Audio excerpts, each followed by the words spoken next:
What's up, everybody? Welcome to the Kinda Funny Gamescast for Thursday, April 24th, 2025. I'm one of your hosts, Greg Miller, holder of 3 of Tim Geddes' stars from Game Showdown, alongside the other man who helped me beat Tim Geddes. We're crushing this guy. He, of course, is the Hispanic heartthrob Texas Street Latino Heat, clicking heads and ripping them to shreds. The globe-trotting, headshot, three-point shooting, rootin' tootin' nitro rifle from twitch.tv.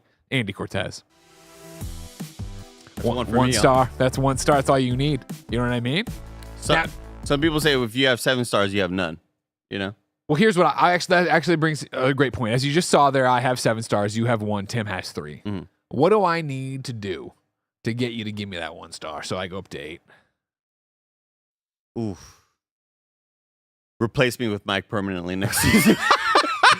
I'm really excited. This is my final season on Game Showdown. Wow, retirement tour. We didn't know. It's like you got to do like John Cena though, and tell us like next one's your final one, and you know to do the full so that every stadium I go to, people give me little gifts and things. You ever see that like athletes do that? You can sell a bunch of merch with it. Yeah, for sure. Chipper Jones did that when he was retiring. Every stadium he went to, everybody give him like a little gift. On Games Daily, when this came up, of course, Roger called out that oh man, Andy must feel great, with the 1 star. And I said, I bet he does, because it's just me yelling at Tim. Like he does. Tim, you don't want to be the object of that. Oh, 100%. Yeah.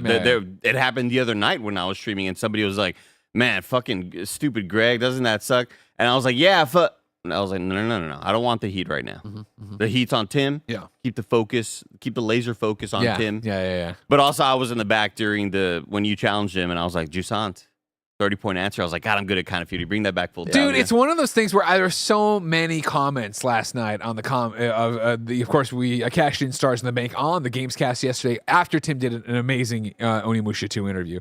And so many people were like, I can't believe they didn't say Assassin's Creed. I can't believe they, and it's like, when you're in the moment, you don't know. I get all of that, but you don't.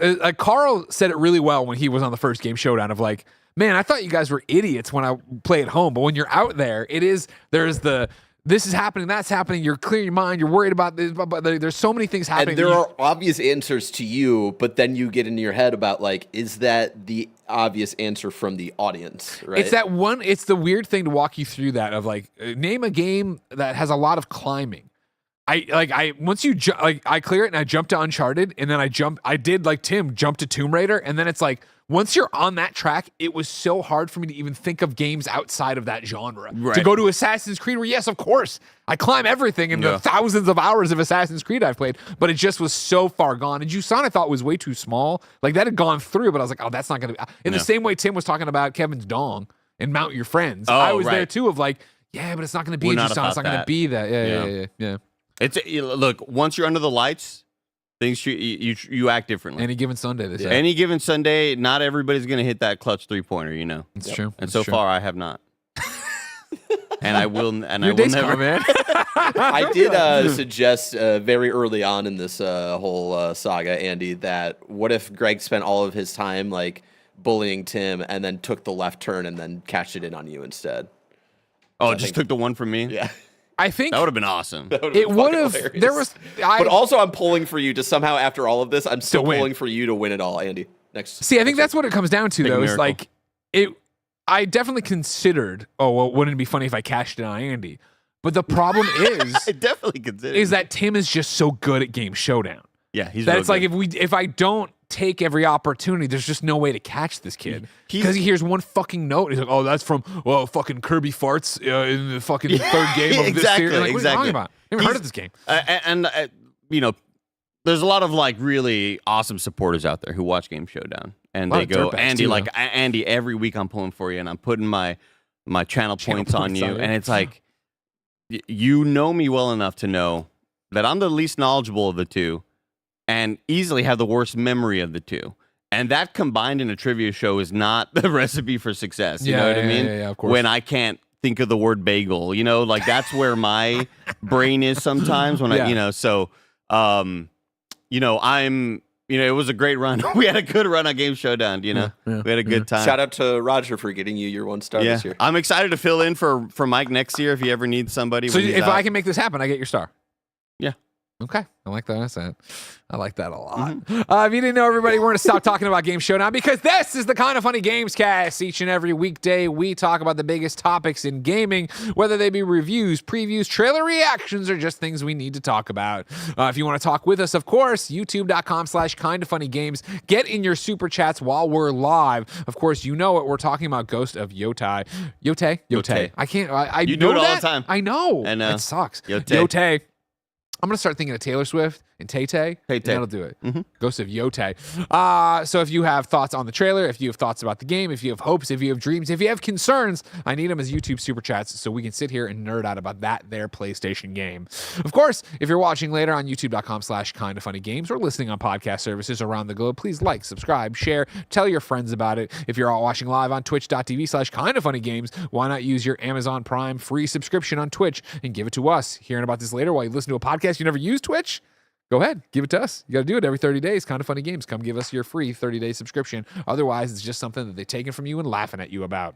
Of course, the best way to support us, though, is to pick up a Kind of Funny membership. You can get it on patreon.com/kindoffunny, youtube.com/kindoffunnygames, Apple and Spotify. It would get you all of our shows ad-free. Good karma for supporting a small business. And, of course, your daily dose of me, Greg Miller, in a series I call Gregway, a 20 to 15-minute podcast each and every day from me to you. Housekeeping for you. We're an 11-person business all about live talk shows. KFGD just happened, and it was all about the disastrous Switch 2 pre-orders. Andy, do you have a Switch 2 pre-order? I got 2. Goddamn. Where'd you get them from? Target was the first one, and that was a harrowing experience. Trying to refresh. Yeah. Is it broken? Should I even try to refresh, or is it doing something right now that I just can't see? Did you get a confirmation email from Target? I did get the confirmation email, and then people then were still in my chat being like, mine got canceled though, so be careful. So I kept on looking, and I never got that notification of it being canceled. And then the Best Buy one, where it's 9:20, and I'm like, I don't know if they know that they're still open. I don't know if they know they're still in business, because it still says coming soon. Who knows what disconnect is happening? Maybe their computers don't reach California. I don't know. Of course. I'm like, what's happening with their website? And then finally, people in my chat were like, it's. They went up at 9:30, and I was like, oh, okay, that's fascinating. I'd already got my Target one by then, and I know that I was reading the Slack, seeing if people needed one here. So I just tried for Best Buy on my phone, and it happened to work. And I was like, oh shit! It was like 10:20 when I got my Best Buy one. Good job. Yeah. Okay, good for you. After this, it's going to be Star Wars Andor Season 2 spoiler cast for episodes 1 through 3 with Barrett, Tim, and Sage. Will Anthony Carboni call in from Japan or an airport or wherever he is now? Nobody knows. Where in the world is Anthony Carboni? And after that, it's going to be a stream of Marathon's Closed Alpha. If you're a Kind of Funny member, today's Greg Ways from me to you, and it's all about my least favorite piece of content I've ever done, a.k.a. my biggest on-camera regret. Thank you to our Patreon producers, Anatoly Ast, Delaney Twining, Carl Jacobs, and Omega Buster. Today, we're brought to you by Imperial and Aura Frames. We'll tell you about that later. For now, let's start with topic of the show. So yesterday, we say, no games daily. We'll do 2 Gamescasts. Tim's amazing Onimusha interview, and of course, the review of Expedition 33. There will not be any huge news in video games. Of course not. Then, of course, Andrew Goldfarb, former Dark Knight of News, now Sucker Punch employee, goes to the PlayStation blog, announces, of course, the release date of October 2nd for Ghost of Yotei, and drops a brand new trailer that you and I have yet to watch. I have not watched it. We knew this would be good reactionary content. We are excited to see it. We said, let's not watch it yesterday. Let's not watch it till we get to Gamescast. Even on Games Daily today, we didn't show it as B-roll. We just talked about the date and then the pre-order stuff in there. And so then now it's time. We're ready to get in there. This is the follow-up to my retroactive game of the year. Because I beat it a year after. That's fine. We're going to talk about that. I appreciate that. Are we going to redo that vote too? You always want to re-vote it? I mean, we haven't done one, so I would love to do a one, But right some wrongs. Jedi Fallen Order, Goaty. Come on, dude. I'm going to be honest. What are we doing? I think even after all that, I think the way votes would probably land down, it would still probably be Jedi Fallen Order. That's why we do stuff differently there, too. We have control. Different voting. That's why we have control. Oh, so you're suppressing voters. No, I know. If anything, I am the DEI of voting. Texas of you. Like you all are the majority, Why don't you're we saying vote for you're representing us? Here's the thing that I've been submitting, right? Yeah. A lot of people also making great points about NASCAR and F1 voting. Yeah. How like you have way more points for one and then the points get less and less instead of 10-9, whatever. But then also we submit 15 games. You don't have to if you don't want to. But you submit 15.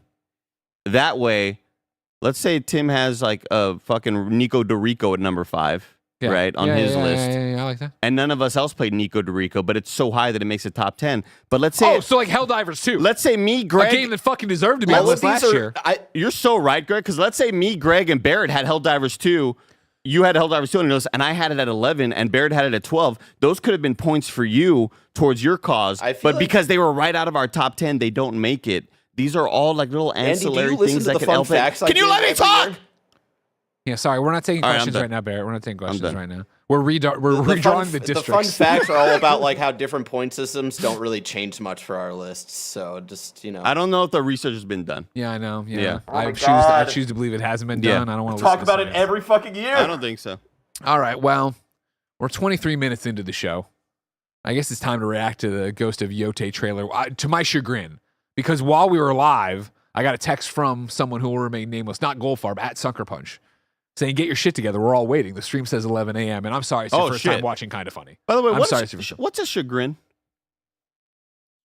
I mean, I don't know the literal definition, but I mean, it would to your dismay. Like, you know what I mean? So you're like, That's a great point. Let's Google chagrin. Yeah, let's make Sucker Punch keep watching. Distress or embarrassment at having failed or been humiliated. But like, it's not like a, we're humiliating Sucker Punch. It's not a word that is... Never mind. Let's watch the trailer. All right, everybody. We're going to watch the new trailer for Ghost of Yotei. Remember Taylor Swift from here on out to help it.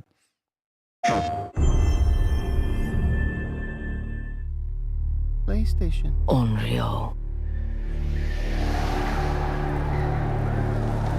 You can get this mask in the collector's edition. Oh, no way. $250 though. A wandering spirit seeking vengeance.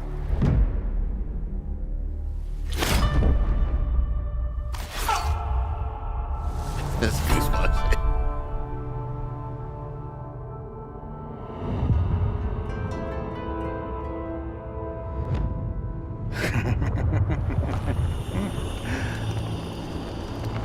Who are you? I thought we killed your whole family. The snake.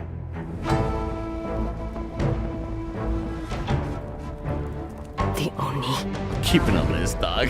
The Kitsune.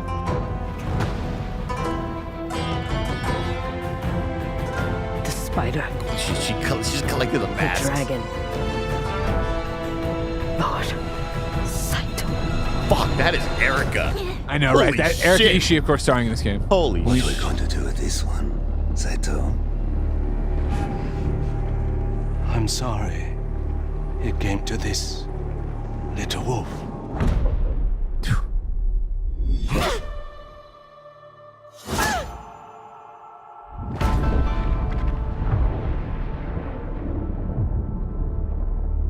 I hope he goes to jail. I think he's going somewhere different. Hell.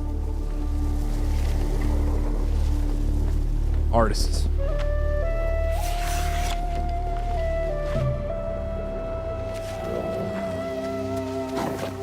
Situ Rainu. Why do you always call me that? It means one who is easily lost in the hunt. You want to know how I got these scars? God damn. Get the fuck out of my bed.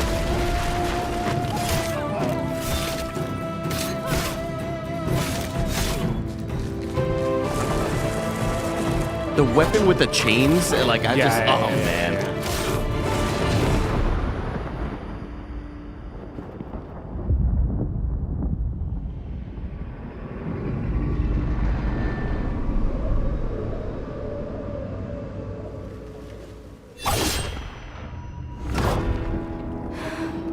I have to go home. Back where all this started. October 2nd, 2025. Damn. Goosies, man. PlayStation. Fucking A. God damn. That's just so saucy. That's so good. I mean, like, it's dripping in sauce. it's Let me dip my tender in that. You know what I mean? Like, fucking A, man. it's one of. I mean, you look at that and you see what another level Ghost of Tsushima and what I assume Ghost of Yotei will be. And I really do think there is that before and after thing. And like, this is just a reactionary content to this, us talking about our hopes and dreams for this, obviously, this game that we're both so excited about because I loved Ghost so much and you did too a year later. But you look at that, man, and it's just like everything about that. I think even this interaction right here as we're seeing it, right, where Erica shows up to confront him, who are you? And she just shows the hilt of her blade, right? I thought we killed your whole family. The animation, the story, the character dripping from that right there, like you're talking about, and I know I'm talking about a game I haven't played yet, but I think even to compare that to the DNA that is Ghost of Tsushima is one of the reasons I just was like, oh man, Assassin's Creed Shadows just ain't hitting. Where it was like Assassin's Creed Shadows, spoilers for the setup of that game. I can't believe how good that looks. That shot blows me away. Sorry. For Naue is a very similar thing. Hey, this person that mattered to you got killed. Now and by all these people wearing masks, you're going to go out on this revenge mission to go get him. And to be fair, Assassin's Creed's done that. That's like a very formulaic Of course. Yeah. But in our preview of playing that, I was like, oh, wow, that's so cool of taking something formulaic for Assassin's Creed, blending it with what I think Ghost also had going for it of like, hey, Ghost of Tsushima did like, we are making a samurai film that is a video game that's playable. Right. And then to get into Shadows, for me personally, as a big Assassin's Creed fan, and maybe just a big Odyssey fan, and maybe I should say that, to get into it and be like, oh, the samurai movie part isn't here. It's just Assassin's Creed, but it's samurai flavored. And for it to be that, paled in comparison to what Ghost of Tsushima was and what I'm expecting Yotei to be. And it's the same thing for Rise of the Ronin, where Rise of the Ronin, I jumped in and it was like, oh, okay, PlayStation is behind this and treating it as a first-party game, but it isn't Ghost of Tsushima. It isn't what I expect the sequel would go to be Yotei. It actually isn't. You watch this and just like, back to the Shadow comparison, the amount of times I would get into a duel, a fight or whatever, and I didn't have the fucking like cut and then the of just knocking your sword out with your thumb. Like something that little that made Ghost of Tsushima so much more than I think the games that have come since it, and to see and have hopefully that those pangs from this are so important. I think those little elements of Ghost, and I say like the Ghost franchise if there's been like 20 of them, but those tiny little elements that made Ghost so special were definitely missing for me. And I still think that if I had no other games to play right now, that I would legitimately be enjoying Assassin's Creed Shadows because I had fun with what I played. And to jump in, if I can just give you, I think, a thought to it. Because Assassin's Creed Shadows is a great game. It's Assassin's Creed. It's all the systems I've loved in other Assassin's Creed. I just feel like I've had my fill of them. And I'm on the opposite because I don't play Assassin's Creed games. The general joke this whole time has always been this is going to be the one because I love anytime we're in like a feudal Japan era or anytime I can be a samurai of some sort. This sounds really awesome. And I think there was just too many things to play, and Assassin's Creed wasn't as awesome in order to take away all the other games' attention away and kind of like help me main just that experience, because I think Assassin's Creed Shadows looks fucking gorgeous when it's running on a really high-end rig. I really enjoyed the combat of what I played. I just wasn't... I do think it was just... There was too much shit happening. And to jump in, Sneak says Rise of Ronin was a damn good time as well. I'm right there with you. If you remember that review conversation when we were all just a few hours into it, whatever, I had a great time with Ronin because it was an Assassin's Creed style samurai playground where I'm running, I'm jumping off, throwing my thing, come down, I'm assassinating people. But it was, I'm clearing the map and I'm getting more powerful and I don't know what the story isn't. They're not trying to make a samurai movie. With Rise of the Ronin, I was the one who like shit talked it the most because about 3 hours in, I said on kind of like that preview or whatever it was, whether it was a review or not, you know, it's lacking sauce. Yeah. With Rise of the Ronin, if I were to put like letter grades on shit, their combat is A tier. That's Koei Tecmo. Yeah. That is that combat is phenomenal, right? It's what you expect with Neo, with what I enjoyed about Wolong Fallen Dynasty, which is a game that at the time we had our rating system was different. So I gave it a 3 out of 5, and we all did because we were like, yeah, the combat rocks. It's just not much else is good in this when it comes to voice acting or cutscenes or cinematics or story. But like for me, Rise of the Ronin and Ghost of Tsushima, I'm looking at like fucking S tier combat for Rise of the Ronin and A tier for Ghost of Tsushima. Now everything else in Ghost of Tsushima is A as well for me, and Rise of the Ronin drops down to like the D's and the B's when it comes to story and characterization and compelling interactions, making me give a damn about what's happening in the world. And I just think back to my time with when I first tried out Ghost of Tsushima 1 and was like, this isn't hitting right now. Decided to go back to it a year later and completely fell in love with the experience. And a lot of it has to do with these characters that I grew to love. That game has some of the most fucking gut-wrenching, heartbreaking side quests that really, really hit you in the feels.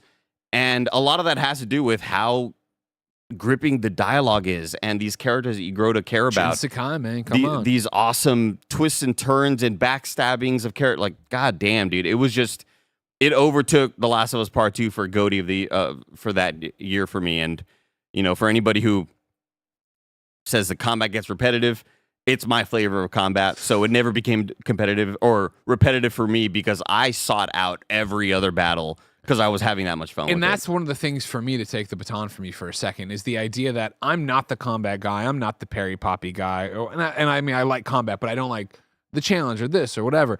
I thought the combat was so good in Tsushima that I also was seeking out challenge, and I was also seeking out these people. And was it repetitive? I don't think so, because for me, it was always about getting better and finding the parry window and doing the thing. And like, what is the mechanic I'm going to use here to fight this? And then, you know, those one-on-one samurai duels you'd have and stuff. Like, I thought it was so incredibly special on that front. Yeah, it brought the fun gameplay mixed in with a lot of other amazing, you know, what brings the sauce.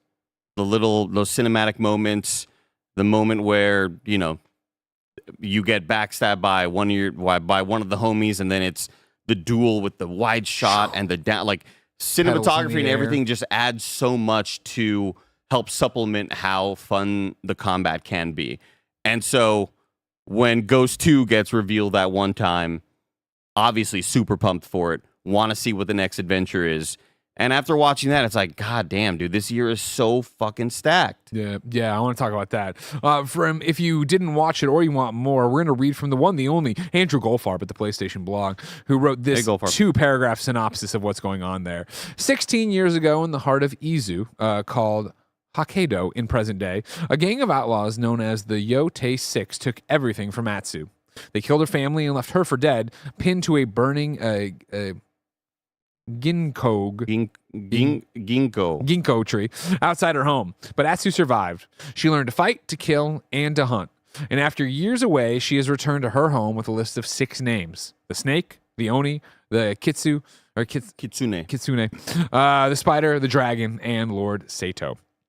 One by one, she's hunting them down to avenge her family. You mix it up right there.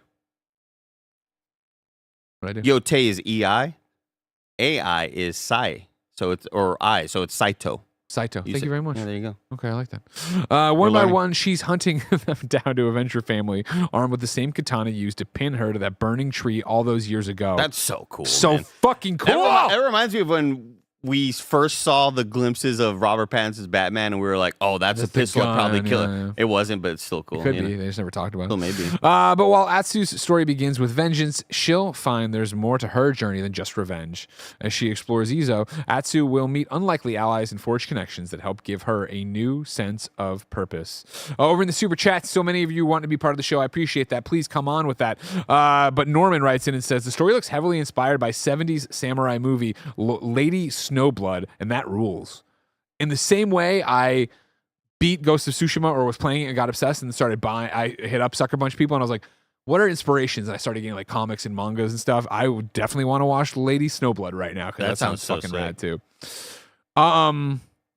where do you want to go from here, Andy? Because I want to talk about the release date. I want to talk about the competition this year. I want to talk about what we saw. I want to talk about hopes and dreams. What do you want to jump into? I think because I was really stoked for whatever the concept and presentation was for Assassin's Creed Shadows, and obviously this extremely similar coincidental thing of you go after the 6 people, that we go after the 8 people, whatever it may be.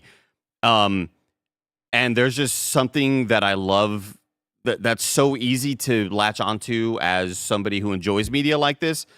It's such an easily consumable thing. These 6 dudes, it reminds me of all the Metal Gear games, going after the Beauty and the Beast, going after freaking the end? Or are you talking about I'm just talking about like the groups of the bosses, Foxhound and Foxhound, all that.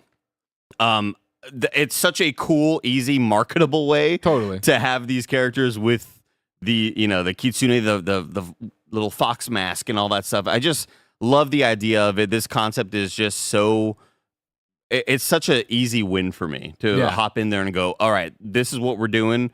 I'm in already. What I would love to see from it, however, because there are some aspects of Ghost of Tsushima that I think of like, what can we improve here? What can we implement?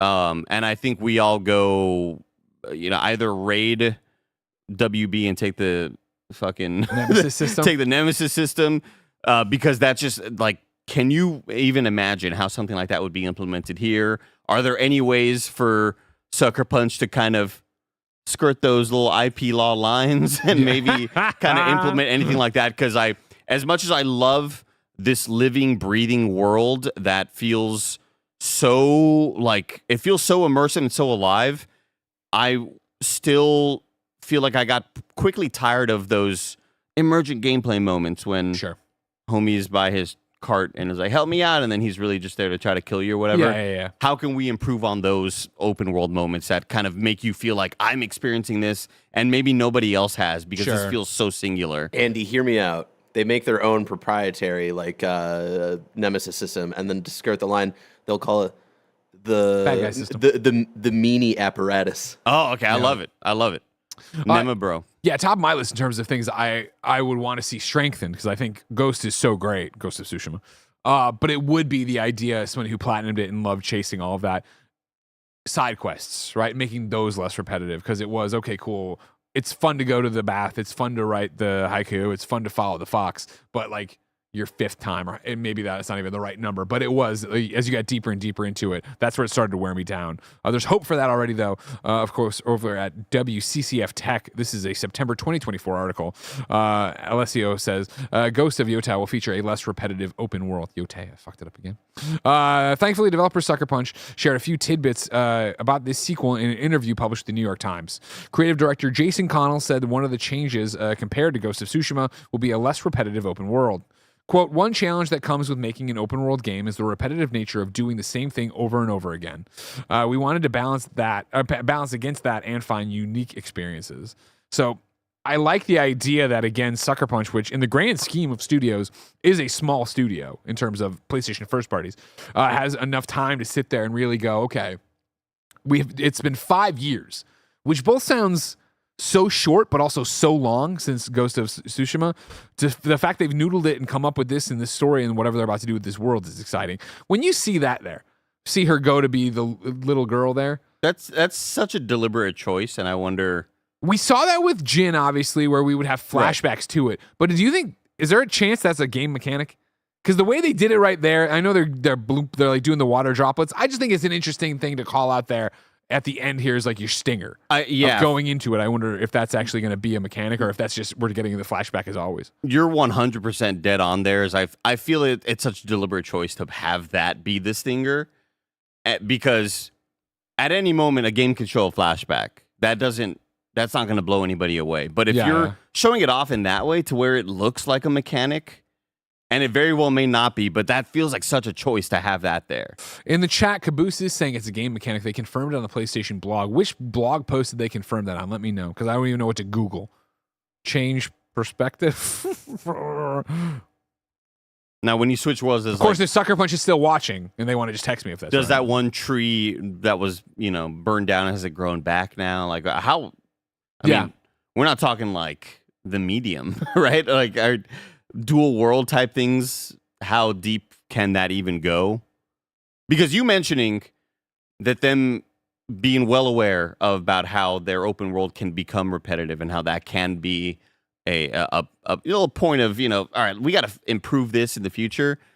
It's just kind of, that's a lesson learned. They know that. They are aware of it. Great. That's something they want to address. Oh, here it is. Yeah, okay. Well, first off, I asked that. The chat said it was in the most recent post. Another fucking person from Sucker Punch, who will remain nameless, says it's in the blog you were literally just reading, for fuck's sake. Like, calm down! It's a fucking live show, Jesus! You were reading it, Greg. But I didn't read that part because again, then Goldfarb starts doing this. We hope you enjoy this brief. Fuck off! I'm gone. I'm no longer listening. Dude. The comment, if you're an audio listener, does though go. I'll just read the whole thing. We hope the brief looks in today's trailer give you a taste for what you can expect from Ghost of Yotei.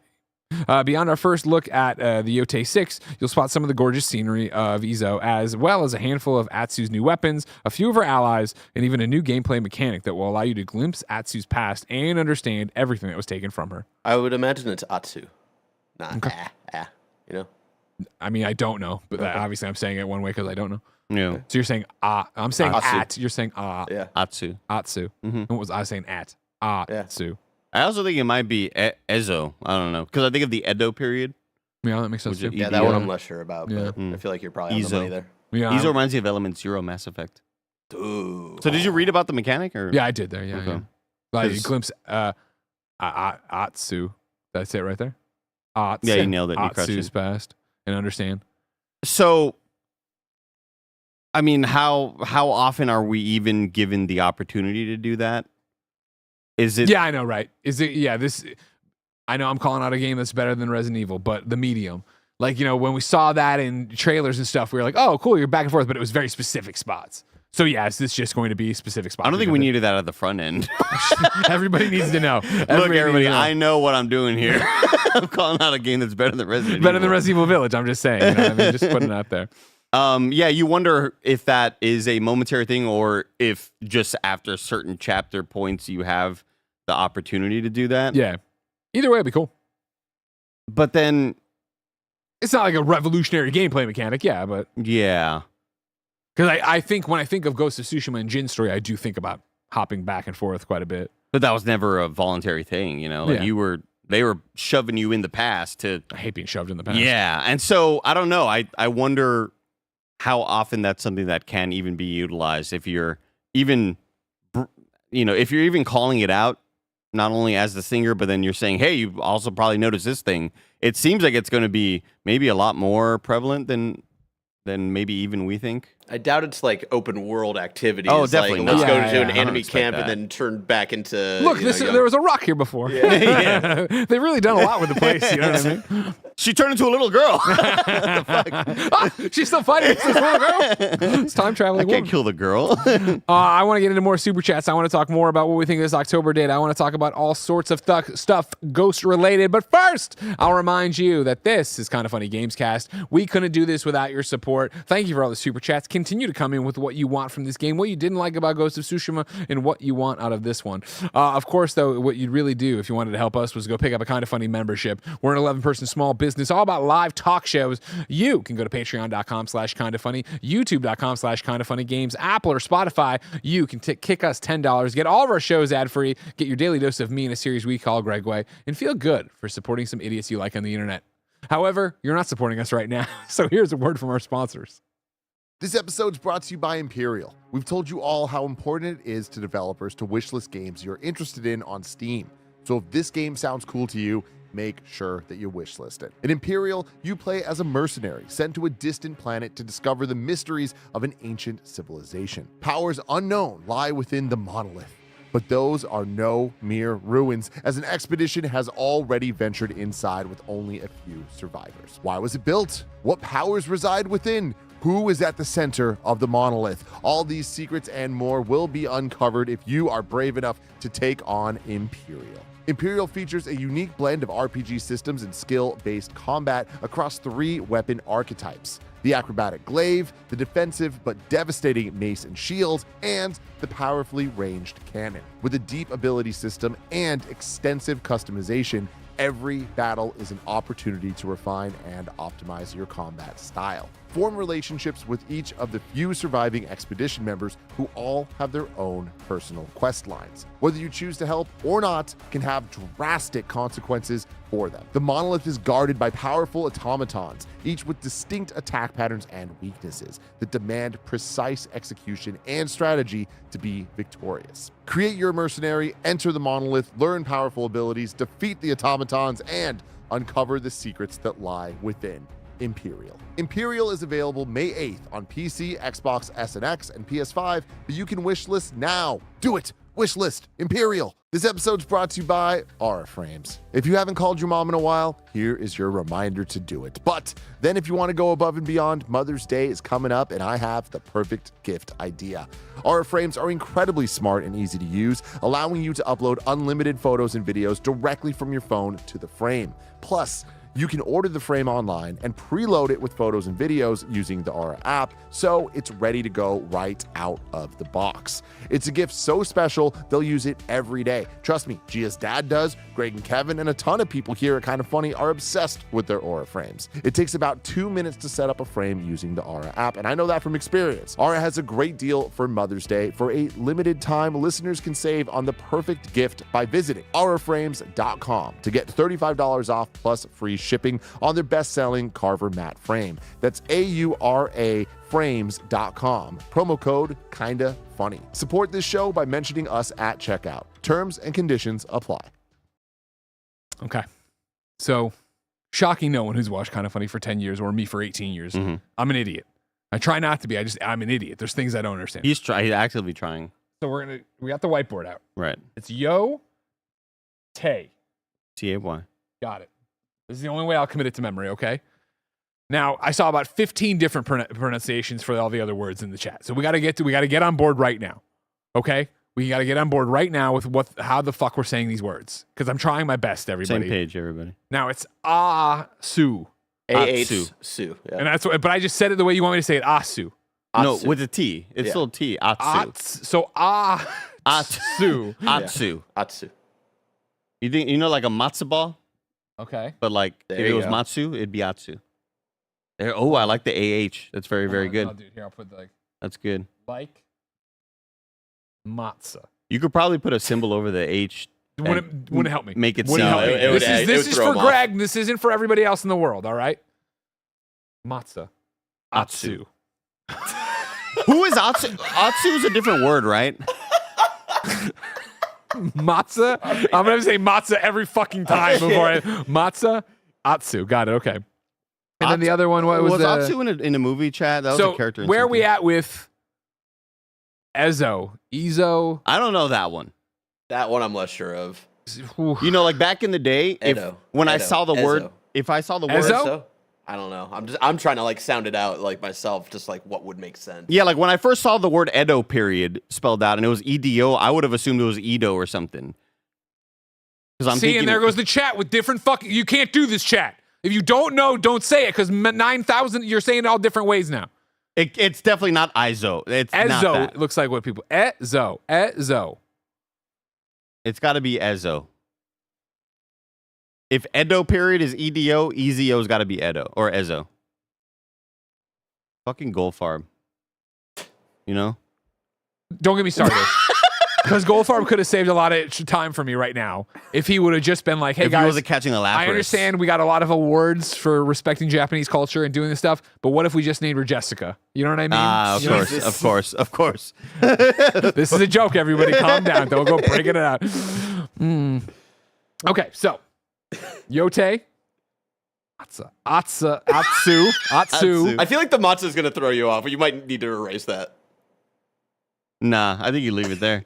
Just cross it out. Atsu. Ezo. And then Lord Saito is S-A-I, just like... Okay. I don't. No. We don't need to know the actual spelling of it. All right. Okay. How do Saito. Saito. No, that's so bad. You can't put the word S-I-G-H. I knew that's what he was gonna do. That's gonna help me though, Saito. Again, Because what's crazy to me, wait, Saito or Toe? toe. What's crazy to oh god, he spelled toe like the on your feet. I don't want to be like this, everybody. I'm trying to be better. What's hilarious to me is if you were like Andy, phonetically spell out the word Saito, I would put SAI the way it's spelled. You know, Which you're not wrong. I know Raphael uses size, and I know how to spell size. So why wouldn't I say Sai? that's not how size is spelled. I don't think. Isn't it? Yeah, SAI for Raphael size. Is it? Gotta look it up. I gotta go correct a lot of Teenage Mutant Ninja Turtle fan fiction if that's not the correct. Yeah, SAI. SAI. Okay, Okay. shit. Fucking got you, Andy. Oh, I was thinking he had psychic powers. PSY. You've been playing too much Okay, Pokemon. Yotei. Atsu. Let me do it. Atsu. Ezo. Saito. There you go. I picture this is how Ben is when he's trying to do something. And he's like, no, I can do it. I can do it. That's actually very accurate to how my son is when he tries to tell me something. All right, thank you very much for this, everybody. Again, I'm making a joke out of myself. I hope you all are not like me and can commit reading comprehension, I guess, a pronunciation to your noggin better than I can, because I just can't. You were saying Yotei for so long. Yeah. But it was that thing of like literally, it's the thing where as soon as the game debuted, we said it. And we're like, is it Yotei or Yotei? And it was, and I want to say, I'm like Yotei. And then it was like just resets every time. It's Groundhog Day in here. It's 51st dates every time. AI and EI are really hard for you to figure out right now. Yeah. Right now. And I. About to be 42. This is really hard for you to do. Okay, thank you. I'm glad we had this, coming together, helping Greg out. Yeah. Just to nip it in the bud. Now put that next to your desk, and you're not allowed to get rid of it until you're done reviewing. We have to have a final exam. Like when the review codes come in, we should do a video where you guys quiz me on how to say stuff, and if I can get a passing score, I can play the game. Get a tattoo. See, but that's also the thing is like the game would help so much. Jin taught me so much. You know what I mean? He did, yeah. It's like now where it's like when Blessing mispronounces Tsushima. I get all. What does he say? He says Tsushima still. Oh, really? Yeah. It's always the emphasis on the first syllable. The first syllable. Yeah. You always got to pronounce harder. Yeah. I'm pretty And you sure. want to talk about weapons? I want to talk about weapons, yeah, because it feels like we're kind of getting a nice little upgrade, similar to what we had with Jedi Fallen Order going into Survivor, which, not to bring up a game that shouldn't have won Game of the Year for kind of funny for Jedi Fallen Order. And probably would still if there was a recount. I'm doing the thing like he did with Medium earlier. I like that. But with that going from, all right, you have your lightsaber, and then now we have a heavy blade for you. Now we have the freaking pistol or pistol gunner thing and the other lightsaber. Like they have different fighting styles, right? In Ghost of Tsushima, we always had different fighting styles, but this introducing new weapons and new styles of fighting, I think, is very, very exciting. Oh yeah, put up the whiteboard next to the TV, maybe. He was gonna lead it up to the sticks. I was gonna lead it on one of the camera sticks, and I figured that's a bad idea, so I'll just put it there for right now. So. Super chat from Red Devil. This brings a whole new meaning to Whiteboard. That's a great fucking. That's really good. That's a great comment. That's a 21-month membership by Red Devil. Because not only do you have your katana, but you have the odachi, which is a longer samurai sword, which is likely going to be heavier to swing, harder hits or whatever. But I'm the most soaked for the kusarigama, which is the sickle attached to the weighted chain used for grappling and entangling opponents. Anytime one of these weapons is used, I always say kunai because the kunai are just the ones that you throw, but I always think that that's attached to the chain, but it's a kusarigama. Anytime I see one of these weapons used in any medium, I'm like, dude, that looks like the coolest, hardest thing to, it's like when people are really good with nunchucks. You ever see people on TikTok, like just insane with the nunchucks? Ninja Turtles. The guy who does a bad backflip. Remember like the era where everybody was into the butterfly knives? Oh, yeah. Butterfly knives. Oh, right. Sorry. I heard arrow. I did too, but then I put it together. Yeah. I was like, write down how to pronounce arrow. Where like the Detective Lance and the Black Canary are all write down the word air, A-I-R, and then row. And then you have a spear, which is for like thrusting attacks. Yeah. And then dual katanas. And players will be able to wield dual katanas. Dual katanas is always dope. I guess you can kind of freaking, power stance them, Dark Souls style. Along with the long range weapons, bow and arrows. This is coming from Game Rant.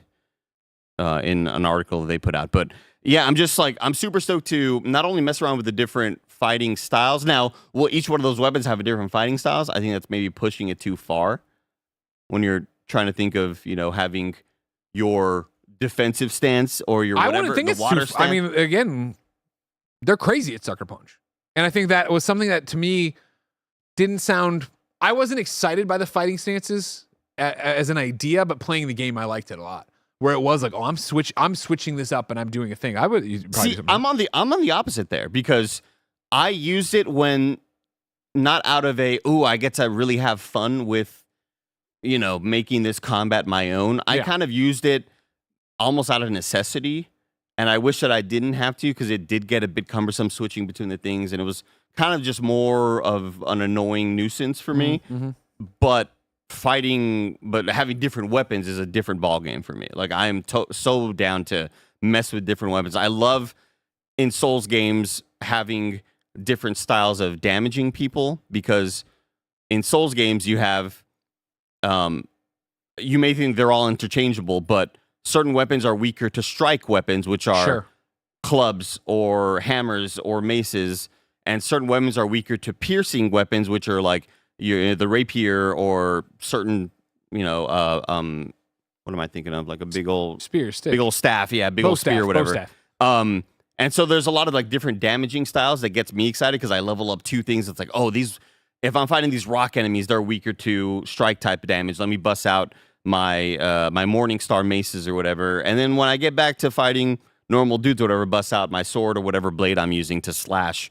Because I think different damages is just a really neat way to kind of, make it your own. My thing with the fighting styles and then the weapons is I think if you're switching to a different weapon and then the different fighting style, you just unlock a different way to use that weapon, which would be cool. I just don't. I guess the way I think the amount of work it would take to go, all right, we need animations for not only all these different weapons, but different stances four different for each styles weapon. for each of Yeah. one. And now if you're in like a defensive stance with those Kusarigama, I hope I pronounced that right, write it down on the board.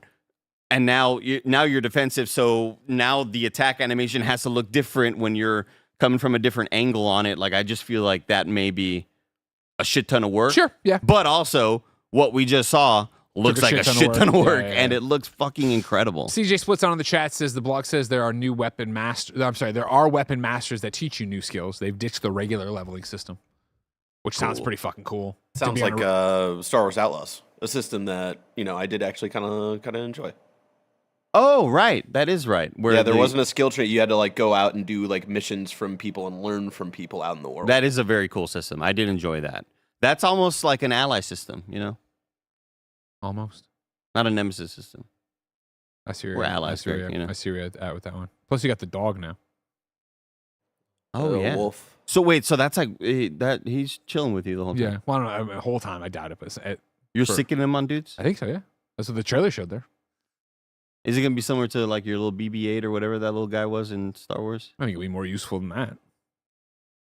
I mean, BB-8. Don't get me wrong. I love BB-8, but I'm just saying. Very useful. Barrett, have you gone back to Jedi, to freaking not Jedi, but Star Wars Outlaws since they fixed, quote unquote, fixed everything? No, because a lot of the big fixes was taking out automatic loss during forced stealth sections and stuff. For me, it was the fundamental kind of design of the game in terms of base structure and all of that just feeling very uninspired, and the moment-to-moment gameplay kind of conflicting with that. I really fucking hate it when I picked up that cool ass sniper in the beginning, and they're like, And "You then got to you go couldn't- down this ladder. You got to put And it then you down. can't take the sniper with you. You got to leave it there." That was super cool. That sucked. That was a bad choice. Like, let me keep this gun. Let me loot shit in the open I world. do want to try some of the DLC though, because it's Sabak, coolest part of that game. Love Sabak. Love a good card game in a video game. Honestly, Sabak, I didn't fuck with. Really? Wow. I Fuck feel like you. after the year of Queen's Blood becoming such an incredible thing that took over my life, and once I finally learned how to play it, just being really enthralled with it, but Sabak never really vibed with me. Huh. Hey, Greg, I have a bone to pick with you. Sure. When we did the preview for Claire Obscure Expedition 33, That's right. You were creaming your jeans, being like, "Man, I can't fucking wait to play this game." Yeah. What are you doing? I played it for 3 or 4 hours, and then I just got to that point that I get to where it's like, all right, I'm going to sit down and play more. I'm really enjoying the story. It's beautiful. It's all these different things. And then I was, I got to fight this guy. I just don't like turn-based combat. It's my problem. It's a me Even thing. with the activity, Even with the activity stuff, like I like that about it. And I've played other games that had that. Sea of Stars has me being active in there doing things. Like I enjoy these games, but I just burn out. I just get to where I'm like, I want to play other things. And so it was like I played a lot of it on my ROG Ally X. I intend to one day get back to it. I think I'm just going to restart on PlayStation when the time comes. But I had that thing where I was like, okay, cool. And I came to work because I was playing it when we just got codes.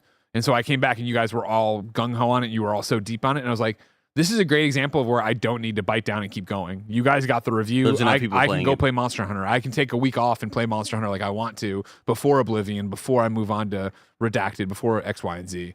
And so I was like, I'm not going to force this one to go. I think it's gorgeous. I think it's awesome. I think the story's great. I think the voice acting is great. I think the setup is amazing. Like, I want to get back to it. But even when people are like, oh, put it on story, it's like, well, then why am I just not watching the compilation of cutscenes at that point? You know what I mean? And I think part of it was to being on a plane, and it was like, I'm playing on a plane at parts. I'm getting distracted, obviously, by Ben or taking care of that. So then it would be the thing of coming back in, like, oh, wait, how do I parry this guy again? What is this guy's thing? I'm going to secretly call Jen and I to be like, Jen, can you tell Ben, be like, Daddy, but I want to know Papa. what happens with Gustav. Yeah, exactly. And mon ami, like I want to know what happens with that party. Yeah. And just guilt you into it. I mean, I want to play more. This is not a game I'm like, it's dead to me or anything like that. It's just like, it's not the time for it right now. It's similar to Ghost of Tsushima.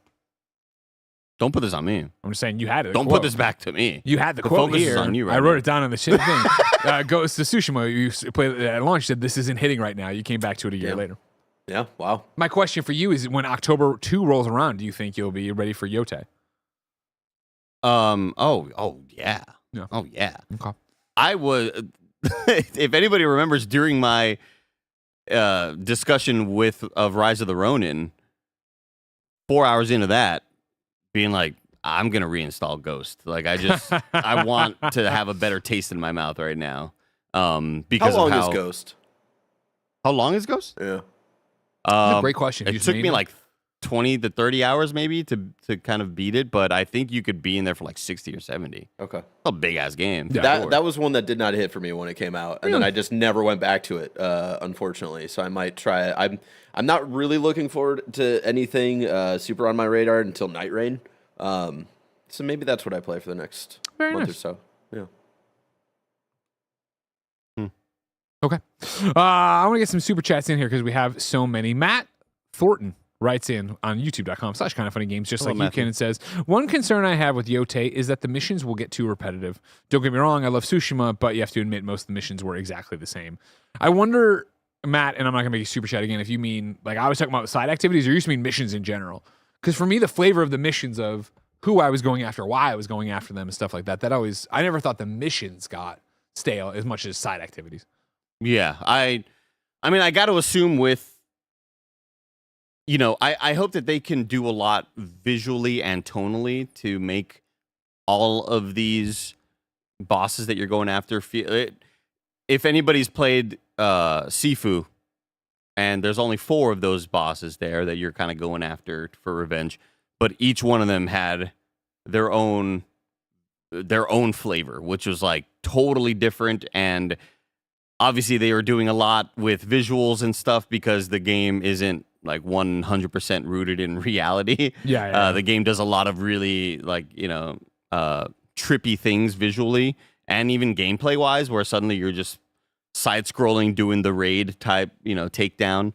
But I hope that they can differentiate them in a big way to where my biggest hope is that when we are all done with the game and we are reviewing it, we all have our own favorite bosses and go, dude, I love this one because of how the story played out and that one twist.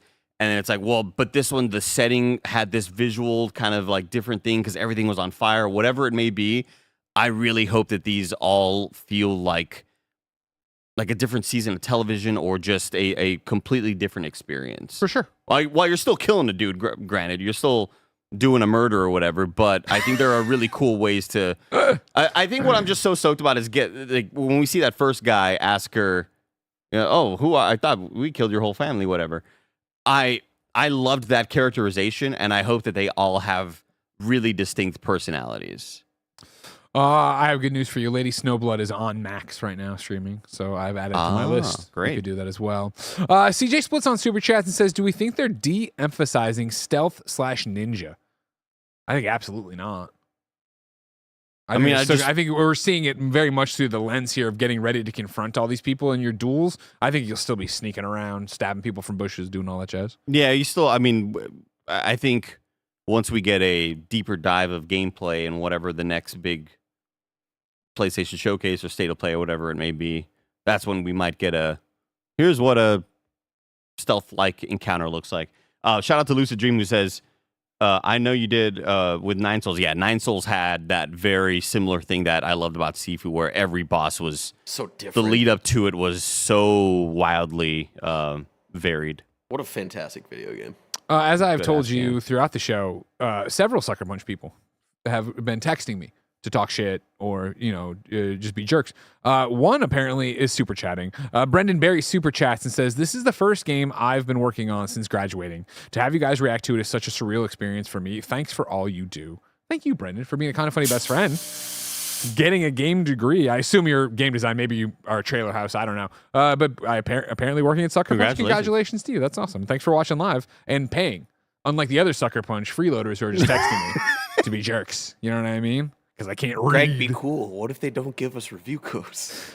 Oh, trust me, they have no power there. That's all Sony PR. Don't get me wrong. You don't know. I'll tell you what the hierarchy and where it leads to. Don't pick fights, Greg. Don't pick fights with whoever I want to. Dean says, awesome trailer, but is it kind of weird this showed up on a random Thursday with SGF around the corner? Technically Wednesday, we're just reacting late. With SGF around the corner, I guess that would be too close to release. I don't think it's so much close to release as much as we've talked about this a million different times of video games, video game marketing, and marketing beats.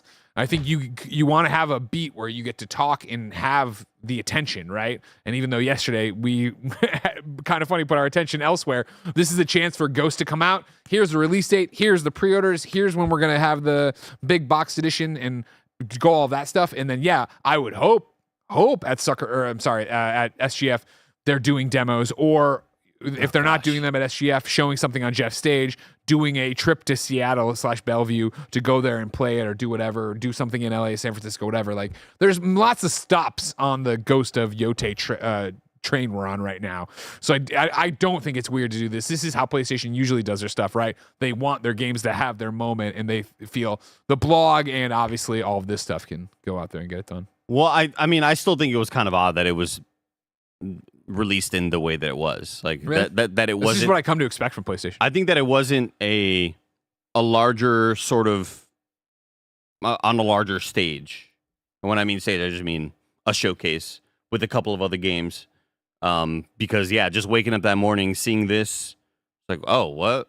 That was this leaked? It was like, oh no, it was just a PlayStation blog thing. Especially for a trailer like this, which seems a lot more important story-wise, but the last one was more of, hey, let's show you how beautiful this world is that we're crafting, but we're not necessarily giving you all the details. Sure. This one is very, you're getting the gist of what's happening in this experience.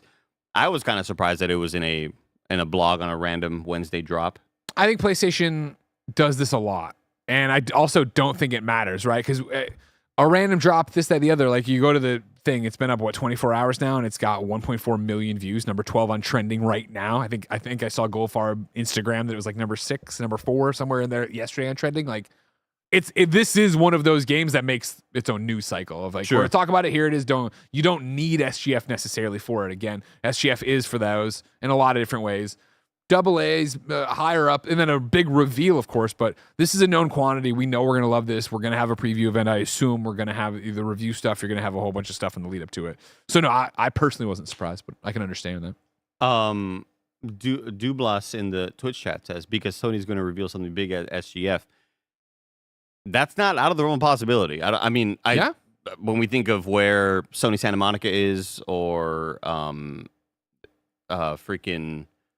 like whatever, specifically whatever Barlog is working on. Yeah, that's mainly where I'm at thought wise. Where that has to get revealed somewhere and sometime soon.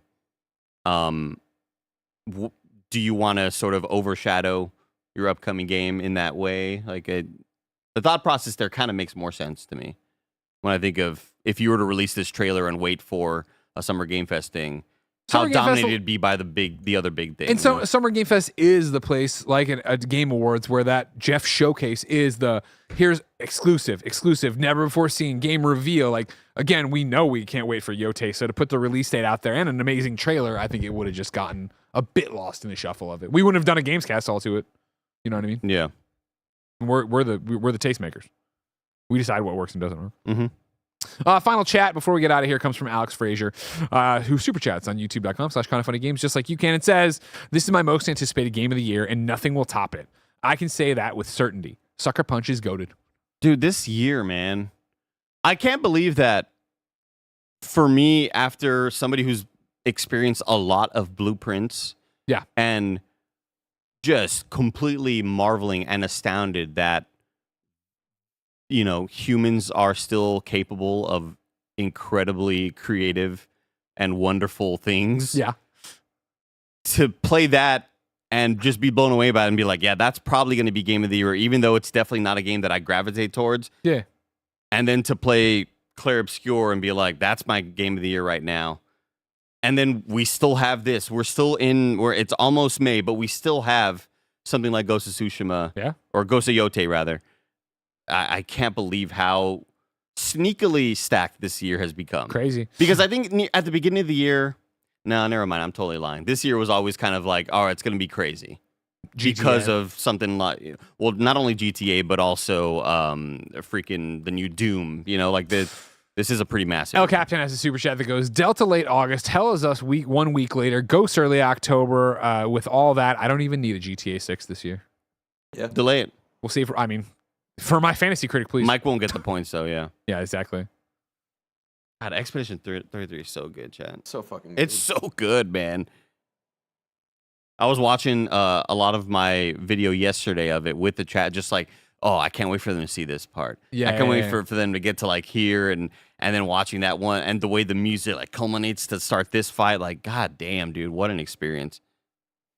Everybody, we hope you enjoy video game experiences like Expedition 33. Review right now up, of course, on youtube.com/kindoffunnygames, Spotify, Apple, all the podcast services. And hopefully we all enjoy Ghost of Yotei when it comes out on October 2nd. Of course, we'll be covering it throughout these many months here on Kinda Funny. Of course, if you like us covering games on Kinda Funny each and every weekday live on a variety of platforms, we'd love you to pick up that Kinda Funny membership. YouTube.com/kindoffunnygames, Patreon.com/kindoffunny, Apple and Spotify. Get all of our shows ad-free, get a daily podcast from me, and of course, get good karma for supporting us. If you want to keep supporting us and you're watching live, no big deal. Twitch doesn't have to go anywhere. YouTube.com/kindoffunnygames. You'll get a new link. Up next is Andor season 2, episodes 1 through 3, spoiler cast. After that will be a marathon stream from the gentleman. Not a marathon stream. Well, a marathon alpha stream. A game stream where they play the game marathon. Semantics Those are indeed. Ladies, gentlemen, and NBs, until next time, it's been our pleasure to serve you.